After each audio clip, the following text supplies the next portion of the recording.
Bismillahirrahmanirrahim. Assalamualaikum warahmatullahi wabarakatuh. Anak-anak Ustadz, pada hari ini kita akan belajar sejarah Islam tentang dakwah Rasulullah secara jahriyah. Kita sudah masuki pelajaran kedua, yaitu tentang pelajaran awal perintah dakwah jahriyah. Sebelum kita membahas tentang awal perintah dakwah secara jahriyah, kita atau Ustadz ingin mengingatkan kepada anak-anak Ustadz di pertemuan yang lalu. Masih ingatkah anak-anak Ustadz di pertemuan yang lalu kita membahas tentang apa? Iya, kita membahas tentang dakwah sirriyah atau dakwah secara rahasia. Itu ketika Allah menurunkan surah Al-Mudatsir ayat 1 sampai 7, yang mana Rasulullah SAW diperintahkan oleh Allah untuk berdakwah kepada kerabat terdekat dan teman-teman dekat Rasulullah SAW. Pada fase dakwah secara sirriyah ini kurang lebih ada 40 sahabat yang masuk Islam, yang mana mereka ini disebut dengan as-sabiqunal awwalun atau generasi awal umat Islam atau generasi pertama umat Islam.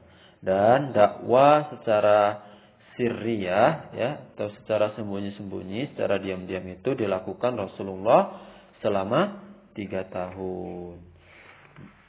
Dan kita masuki pelajaran kedua, yaitu tentang awal perintah dakwah secara jahriyah. Ketika Allah Subhanahu wa taala menurunkan ayatnya kepada Rasulullah, A'udzu billahi minasy syaithanir rajim. Wa anzir 'ashiratakal aqrabin. Dan berilah peringatan kepada keluargamu yang terdekat. Surah Asy-Syu'ara ayat 214. Allah Subhanahu wa taala memerintahkan kepada Nabi Muhammad sallallahu alaihi wasallam untuk berdakwah kepada karib kerabat dan orang-orang terdekat. Lalu setelah Allah turunkan ayat ini, maka Rasulullah mengumpulkan karib kerabat dekatnya dari Bani Hashim. Juga hadir pada pertemuan itu beberapa orang dari Bani Muthalib bin Abdul Manaf, yang jumlah mereka seluruhnya ada 45. Sebelum Rasulullah SAW menyampaikan dakwah kepada mereka, ternyata ada salah seorang paman Rasulullah yang mendahuluinya dengan melontarkan ancaman kepada Rasulullah. Beliau pun diam dan tidak mengutarakan sepatah kata pun dalam pertemuan itu. Tetapi Rasulullah tidak putus asa dan Rasulullah tidak berkecil hati. Rasulullah kemudian mengundang mereka lagi untuk kedua kalinya dan menyampaikan dakwah. Demi Allah yang tidak ada Tuhan yang hak selainnya, sesungguhnya aku adalah utusan Allah yang diutus kepada kalian secara khusus dan kepada manusia secara umum. Setelah mendengar perkataan Rasulullah SAW, maka paman beliau yang sangat mencintai beliau, yaitu Abu Thalib, berjanji untuk menjaga, melindungi dan membela Rasulullah SAW meskipun dia sendiri belum beriman dan meninggalkan agama bapaknya, yaitu Abdul Muthalib. Sikap yang membela Nabi SAW berbeda sekali dengan sikap pamannya yang lain. Siapa sikap pamannya yang lain itu, nak? Yaitu Abu Lahab, yang senantiasa menentang dan memusuhi dakwah Rasulullah. Maka Rasulullah tetap melakukan dakwah secara terang-terangan sampai puncak dakwah secara jariyah itu ketika Allah Subhanahu wa taala menurunkan firman-Nya di surah Al-Hijr ayat 94. A'udzu billahi minasy syaithanir rajim. Fasda' bima tu'mar wa a'rid 'anil musyrikin. Maka sampaikanlah olehmu secara terang-terangan segala apa yang diperintahkan kepadamu dan berpalinglah dari orang-orang musyrik. Jadi ketika Allah menurunkan ayatnya di surah Al-Hijr ayat 94 ya, maka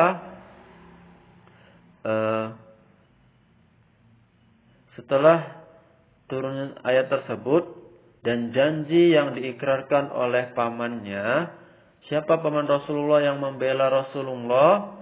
Yaitu Abu Thalib. Pada kesempatan suatu hari ya, pada suatu hari Rasulullah naik ke Bukit Safa seraya menyeru kepada suku Quraisy, yaitu wahai Bani Fihr, wahai Bani Adi, yang ditunjukkan kepada semua suku Quraisy hingga mereka berkumpul semua. Dan jika ada yang berhalangan hadir, maka kirimlah utusan untuk melihat apa yang sedang terjadi. Begitu pula ya, ada salah seorang pamannya yang sangat membenci dakwah beliau. Itu siapa paman yang sangat membenci dakwah beliau? Nah, yaitu Abu Lahab, dan pemuka-pemuka suku Quraisy juga ikut hadir. Kemudian Rasulullah berpidato di hadapan mereka. Maka Rasulullah menyampaikan, apa pendapat kalian jika aku kabarkan bahwa ada sekelompok pasukan berkuda di lembah ini ingin menyerang kalian? Apakah kalian percaya kepadaku? Mereka menjawab, iya, kami tidak pernah tahu dirimu selain kejujuran.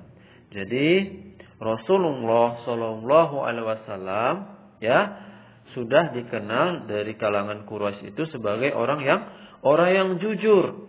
Rasulullah tidak pernah sekalipun berdusta. Beliau sangat amanah di tengah kaumnya. Maka kemudian Nabi melanjutkan pidatonya. Sesungguhnya aku adalah pemberi peringatan kepada kalian sebelum datangnya azab yang sangat pedih. Mendengar seruan itu, Abu Lahab panas. Ya. Lalu Abu Lahab pun berkata kepada Rasulullah, ya. Abu Lahab mengatakan, siapa Abu Lahab, nak? Itu paman beliau yang sangat memusuhi Rasulullah. Maka Abu Lahab mengatakan, binasalah engkau sepanjang hari ini. Apakah hanya untuk ini engkau mengumpulkan kami? Ya. Lalu Allah Subhanahu wa taala melakukan pembelaan kepada Nabinya Shallallahu Alaihi Wasallam dengan menurunkan surah Al-Lahab yang memastikan ya bahwa Abu Lahab lah yang celaka. A'udzu billahi minasy syaithanir rajim. Tabbat yada Abi Lahab wa tab. Binasalah tangan kedua Abu Lahab. Jadi anak-anak ustaz ya, sampai sinilah dulu cerita tentang dakwah Rasulullah secara jariyah. Adapun ya kelanjutan ceritanya kita akan lanjutkan di pertemuan yang selanjutnya.